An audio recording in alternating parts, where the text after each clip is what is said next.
Good morning সবাইকে। আজকে যে রান্না করবো মাছ দিয়ে, মাছের তেল দিয়ে, মানে গুঁড়ো মাছ আছে অল্প দিয়ে একটা যে আছে, এই কারণে আমি এই মাছ ভাজি করতে আছি। কড়াইটা কালো হয়েছে কারণ সেগুন পাতা দিয়ে রান্না করলে মানে এমনই হয়। তো যাই হোক, সেখানে আমি পেস্ট করে নিলাম কাটার মধ্যে, কারণ মিক্সারটা নষ্ট হয়ে গেছে। তো এই যে গুঁড়া মাছটা একটা আছে 4-5টা, এটা আমি এখানে দিয়ে দিলাম। এখানে তেল নিলাম আর এখানে মিক্সচারটা আমি করেছি, মানে যা কিছু আছে জিরা, হলুদ, মরিচ, লঙ্কা, মানে সব কিছু দিয়েছি। তো আমি মিক্সড করে নিলাম। তো গাছের কাগজে আছে, কাগজটা আমি কাটতে এসে আর থালের মধ্যে রাখছি আর কি। তো আর রান্না করছি মাছের মাথা দিয়ে কচুর শাক।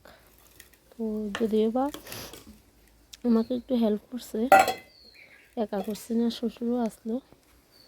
তো ভাত নামায় নিলাম, কারণ যেহেতু অনেকটা চুলার মধ্যে রান্না করতেছি, একবারে রান্না করে নিচ্ছি।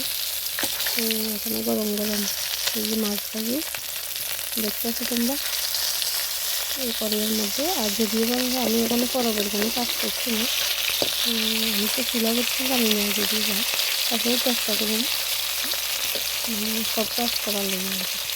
মানে রান্না করতে পরিষ্কার করে আর মানে লিখে রাখুন।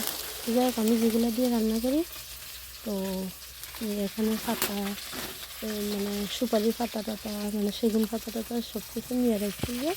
যে যদিও আমি ওয়ান টাইম কিছুদিন আগে রাখছি, মানে ঠেকা কাজ, মানে রান্না করার লেগে আর কি। যেহেতু অনেকদিন নিচে গ্যাস নাই, তো এই কারণে আমি রাখছি।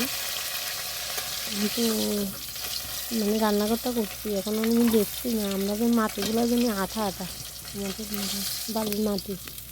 যাই হোক, আমি চেষ্টা করব এর মধ্যে মানে লিখুম নিজেই। যাই হোক, কতটুকু হইব জানি না। তো যাই হোক, মাছগুলো এই ভাজা নিয়েছি করাভাবে। তো এই যে মাছ অনেকগুলো, দুইটা মাছ, এটা বাসা মাছ পেতেছে, বাসা না বাটা মাছ, ও বাসা মাছ।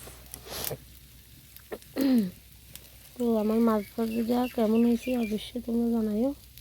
আর এখানে সরষের তেল আমি কাপের মধ্যে আনছি, যদিও বা মানে 1 লিটার আছে, ডিব্বির মধ্যে রাখছি। যাই হোক, এখন আমি এই যে মাছের তেলটা আর ফুটি মাছ যেটা আছে এগুলো দিয়ে আমি একটা রান্না করে নিচ্ছি। ও আলু দিয়ে একটা আসলো, আলু দিয়ে রান্না করছি। আর এখানে মাছের ঝোল, পেঁয়াজি করছি এই যে। তো কালারটা কেমন হয়েছে অবশ্যই জানাবে।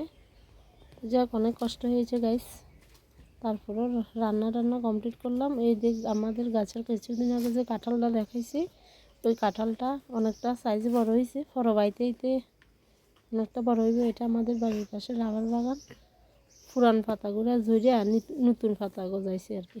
যেহেতু এখন চৈত্র মাস, মানে বৈশাখ নতুন বছর আইতেছে, তো এই যে নতুন পাতা কি ভালো লাগতেছে, সবুজ। তো আমাদের এই যে ঘরের কালারটাও কিন্তু সেম। আমি এখনও যাচ্ছি না, ঘর বাড়িঘর পরিষ্কার করছি না, করুম এর মধ্যে।